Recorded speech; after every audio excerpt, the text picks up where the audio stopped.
का महान शुक्ल पक्षे यथा शशि। दोनों बालक शुक्ल पक्ष की चंद्र के समान बड़े हो रहे हैं, बड़े हुए और बड़े भी एक साथ हो रहे हैं शिव जी के दोनों बालक। और यहां तक कि विवाह तक बात आ गई। गणेश जी कहते हैं पहले मेरा विवाह करो, और कार्तिकेय कहता है कि पहले मेरा विवाह करो। अहम चा परिणिष्यामि यहम चेहेव पुनः पुनः परस्परं च नित्यं हुए विवादे तत्परा विभो। दोनों में विवाद होने लगा और वह विवाद भगवान शंकर के सामने आ गया और माता पार्वती के सामने आ गया। गणेश जी कह रहा है पहले मेरा उपयोग कर अपना बाप होते हैं, और जो कार्तिकेय वो बलाण पहले मेरा उपयोग कर। तो दोनों मां विवाद यानी झगड़ा होने लगी। पार्वती जी बोली बेटा तुम दोनों एक समान हो, हमारे लिए हमारा तुम्हारे लिए कोई भेदभाव नहीं है, पर विवाह हम सबसे पहले उसका करेंगे जो इस पृथ्वी की अर्थात इस ब्रह्मांड की सबसे पहले परिक्रमा करके लाएगा, उसका विवाह पहले करेंगे। ऐसा पार्वती मैया ने कहा। यश्चैव पृथिवीं सर्वा कान्त्वा पूर्वमुपाप्रजे तस्यैव प्रथमं कार्यो विवाह शुभलक्षणा। यस्यैव पृथ्वी सर्वा, जिस सारे पृथ्वी की प्रदक्षिणा करेगा, तस्यैव प्रथमं कार्यं विवाह शुभः क्षणम्। जो व्यक्ति तुम में से जो बालक पृथ्वी की पहली प्रदक्षिणा करेगा उसका विवाह पहले करेगा। तो कार्तिकेय जी ने सुना तो कार्तिकेय जी अपने मोर पर बैठे और मोर पर बैठ करके सीधे ब्रह्मांड की पृथ्वी की परिक्रमा करने के लिए चल पड़ा। स्वर्ण तुम लगे ये जो तुम्हें आकाश नहीं दिखो, आसमान तुम बता ही सकता यो आसमान कख तक वालो है, कोई नहीं हकने बताई है ना। बड़े बड़े वैज्ञानिक तक नहीं बता पाए कि कहां तक ये आसमान है। उसी प्रकार पार्वती मैया ने कहा जो इसका खोज निकालेगा कि ये वहां तक है उसका विवाह पहले करेगा। और कार्तिकेय ने सुना और चल पड़ा। पर जो गणेश हो ये को देवता हो बुद्धि को, बुद्धि का यदि प्रकाश करने वाला, बुद्धि को प्रकाश करने वाला यदि कोई देव है तो वो गणेश है। गणेश जी ने अपनी मां की बात को सुना। गणेश का वाहन है चूहा। चूहा कब तक दौड़ेगा? गणेश जी उसके ऊपर नहीं बैठे। गणेश जी ने तुरंत सबसे पहले सरोवर में स्नान किया और स्नान करके अपने बाबा भोलेनाथ और अपनी मां पार्वती के पास आया और उनकी 7 प्रदक्षिणा कर दी। 7 बार गणेशन अपना माँ बाप की परिक्रमा करी। यख लिख दीनाथ पूजितो तो चा क्रांतो च पुनः पुनः एवं चाकृतवान् सप्त प्राणामास्तु तथैव स। 7 बार शिवजी बाबा की और माता पार्वती की परिक्रमा नहा धो करके गणेश जी ने की और अपनी मां के पास आकर के बोला, मां मैंने सारे पृथ्वी की प्रदक्षिणा कर दी। पार्वती मैया बोली, बेटा तू तो यहां से कहीं गया है नहीं, तेरा भाई तो चले गया, तू तो कहीं नहीं गया बेटा, तो तूने कैसी प्रदक्षिणा कर दी? गणेश जी बोले, मां पितृश्च पूजनम कृत्वा प्रकृतान्ति करोति या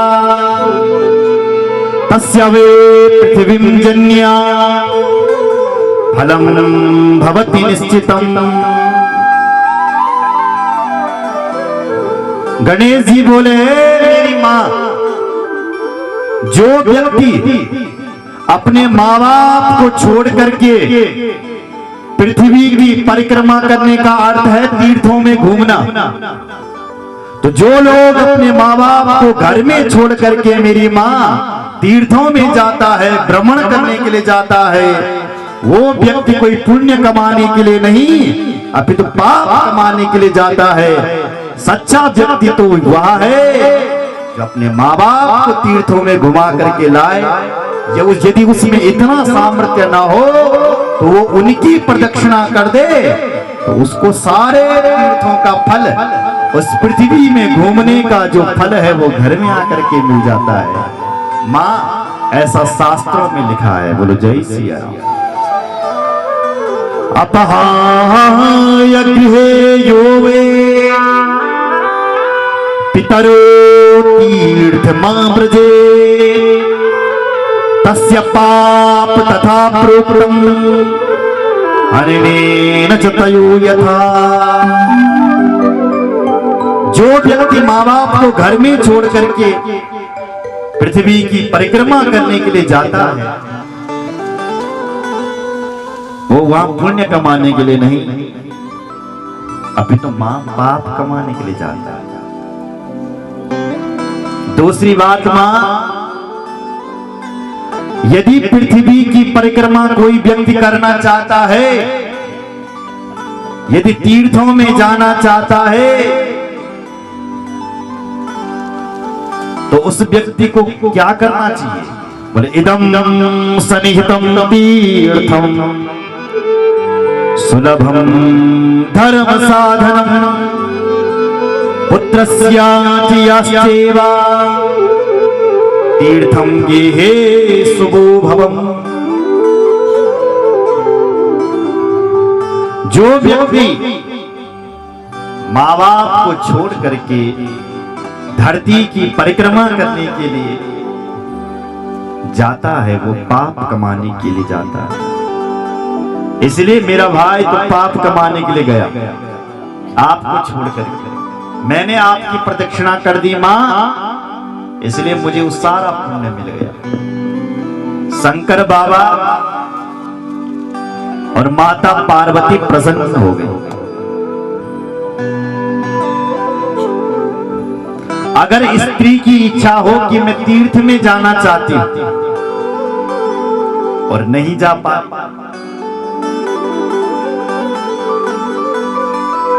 तो पति के चरणों में ही स्त्री के लिए तीर्थ लिखा है। और बेटा यदि तीर्थ में जाना चाहे, सुना, तो बेटे को कहा है कि उसके माँ बाप के चरणों में ही उसका तीर्थ है। बोलो जय सिया राम। तुरंत शंकर बाबा प्रसन्न हो गए और गणेश जी का तुरंत विवाह करवा दिया। रिद्धि सिद्धि से उनका विवाह करवाया। ताभ्याम चैव गणेशस्य गिरिजा शंकर प्रभु महोत्सवम विवाहं च कारयामास तद्रुमा।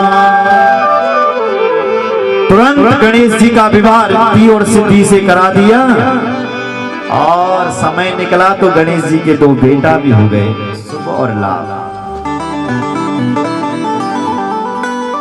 इधर ही उसका बड़ा भाई परिक्रमा करने में लगा हुआ है।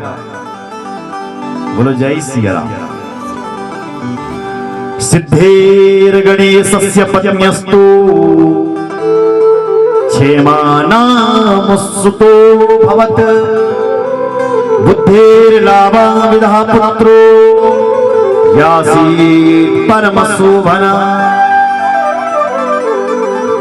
कार्तिकेय घूम रहा था ब्रह्मांड में कि देखता हूं जरा कहां तक है ये। तो नारद जी मिल गया। नारद जी ने कहा, बेटा कहां घूम रहा है? शिव जी का बेटा कहां घूम रहा है तू? बोले महाराज प्रदक्षिणा कर रहा हूं पृथ्वी की। कहां तक है ये आकाश? बोले बेटा जिंदगी भर भी घूमता रहेगा, उड़ता रहेगा, तब भी तू इसका अंत नहीं पाएगा। तेरी जिंदगी घिस जाएगी, इसलिए इसका अंत तो है ही। अरे तू क्या गुरुदेव में अरे तुझे मूर्ख बनाया है तेरे माँ बाप ने। कैसे कैसे मूर्ख बनाया गुरुदेव? बोले तेरा जो भाई था तुझे पृथ्वी की परिक्रमा में भेज करके और उन्होंने तेरे भाई का वहां विवाह भी कर दिया। उसकी 2 पत्नी है, 2 बेटे भी हो गए और तेरे जो माँ बाप हैं वो नाती पोतों के साथ खेल रहे हैं और तुझे यहाँ भेज रखा है। कार्तिकेय को विश्वास नहीं हुआ, घर में आया, जो घर का हाल देखा तो सच में गणेश की तब तक शादी हो चुकी है। शिवजी नाती पोतों को खिला रहे हैं।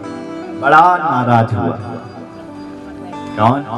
कार्तिक। और नाराज होकर के चले गया, घर ही छोड़ दिया बेचारे। शिवपुत्रस्य देवर्षि कुमारस्तं प्रतिष्ठवान् तन्नामासुवदं लोके प्रसिद्धं भुवनत्रये। वह बालक अपना घर छोड़ करके कहीं दूर चले गया। भगवान शिव मनाने के लिए गए, तब भी नहीं मानता है। तो शिव और पार्वती ने वहीं पर अपना डेरा बना दिया। आज वो डेरा मल्लिकार्जुन के नाम से जाना जाता है, शिव जी का। वहीं पर जाकर के शिव जी का पुत्र घर से भागा था और आज तक भी उसका विवाह नहीं हुआ, घर से भाग रखा है। तो अमावस्या के दिन शिव जी मनाने जाते हैं अपने बेटे को और पूर्णिमा के दिन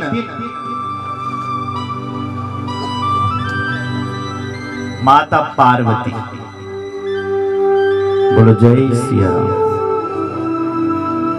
जोर से बोलो। आप लोग गणेश की पूजा करते हैं। हमारे गढ़वाल में आज भी लोग गणेश को गाय का गोबर का बनाते हैं। पर अब जब गाय नहीं रही तो गोबर कहां से? गोबर नहीं रहा तो गणेश कहां से? बोले जय सिया राम। इसका मतलब पहले गाय का अपमान किया, अब गाय के गोबर का अपमान कर दिया। गाय के गोबर का अपमान करने का अर्थ है कि गणेश का अपमान कर दिया। बोलो जय सिया राम। गाय के गोबर में साक्षात लक्ष्मी का वास है, ऐसा भी मानना चाहिए। क्योंकि एक बार सभी देवता गाय के पास गए, सुन रहे हैं आप? तो सभी देवता गाय के अंग में बैठ गए, पर दो देवी रह चुकी है। वो कौन सी देवी? एक तो गंगा और एक लक्ष्मी। उनके लिए जगह नहीं कि हम कहां बैठे। गाय माता से पूछा हमारे लिए कौन सा स्थान है? बोले सब भर गया, ट्रेन फुल, बस फुल, कोई सीट खाली नहीं है। पर दो सीट खाली है। कौन सी? एक मेरे गोबर में खाली सीट है और एक मेरे मूत्र है। अगर तुम बैठना चाहते हो तो इनमें बैठो। तो लक्ष्मी बैठ गई गोबर में और गंगा बैठ गई। इसलिए गाय माता का जो गौंद है उससे आज भी लोग पवित्र होते हैं। सूतक पातक हो गया तो गाय का। किसी भी देवी देवता का मलमूत्र पवित्र नहीं है। आपने सुना है विष्णु का मलमूत्र पवित्र है, ब्रह्मा का पवित्र है, लेकिन आपने ये जरूर सुना होगा कि गाय का जो गोबर है वो पवित्र है। गाय का जो गौंद है वो पवित्र है। बोलो जय सिया राम। पर आज लोगों ने गाय को ठुकरा दिया। इसलिए हमारे परम पूज्य संत श्री गोपाल मणि जी महाराज लगे हुए हैं, गौ को राष्ट्र माता बनाओ। अरे भाई उत्तराखंड के लोगों सुनो, गाय पालो। लेकिन कोई नहीं उनकी सुन रहा। भटियाणी लगा जोर जोर से गौ पाला, तभी नहीं पाला। गौ वाला ही नहीं पाला तो शहर वाला क्या पाला है? अरे तुम्हारे घर पर, तुम्हारे क्षेत्र में गाय रोए और गाय के आंसुओं को कोई देख ले, रोते हुए गाय को देख ले, तो उस व्यक्ति के सारे किए हुए कर्म गाय को रोते देखते ही शुभ कर्म उसके नष्ट हो जाते हैं। पर आजकल तो हम नित्य गाय को रोते हुए देख रहे हैं। हमारे कर्म में सब नष्ट। बोलो जय सिया राम। जिस गाय से जय गौड़न हमारो गौ बनाए, जय की बल गौ तय की मऊ। अब गौ भी नहीं और मऊ तक।